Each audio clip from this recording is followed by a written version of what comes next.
Eh kahit naman hindi kami makaipon, mas pipiliin pa rin namin dito sa abroad. Oo, hindi nga madali ang buhay dito sa ibang bansa. Pero at least afford namin yung mga bagay na mayayaman lang yung nakakabili sa Pilipinas. Wala naman sigurong masama kung puro itlog yung ulam namin araw-araw. Kesa naman damay-damay kami sa Pilipinas na kumakalaman si mura. Kaya hindi mo rin masisisi yung mga OFW dito kung bakit marami nagtitiis kahit malayo. Iba kasi yung access sa magandang buhay dito sa ibang bansa. Kayang-kaya namin i-extend hanggang sa Pilipinas. Kaya sana malinaw sa ating lahat na hindi kami mayaman, hindi kami yumabang at hindi kami nagbago porkit nakapag-abroad lang kagaya ng mga sinasabi nyo sa Pinas. Mahirap pa rin naman kami, nasa ibang bansa lang. Kaya wag nyo kaming uutangan. Kasi syempre priority namin yung mga mahal namin sa buhay. Alangan namang tipirin namin sila. Siguro kung nakikita nyo mang palagi kami nagpapadala. Sige, libre tayo ni Marvin. Paano malilibre, Bin? Ha? Paano man libre na walang sahod? Paano manlibre ang walang sahod? Anong gagawin mo? Galawin natin yung pera ng iba.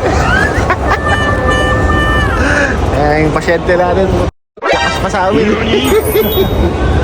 Yung dinala namin guys, mas malakas pa sa amin. Okay. Guys, kaya mo na. Wow! Nanlibre si Ma.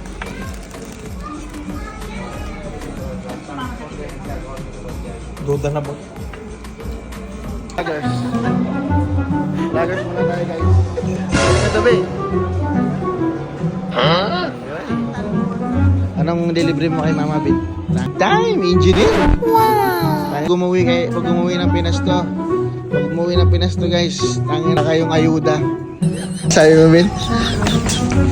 Bago ka pumunta dito, yung mga nakasama mong nagutom lang ang makikinabang.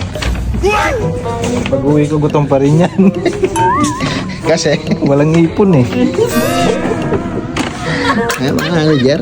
Manager. Yes. Guys, yung Pa-opera ito. opera, ayan.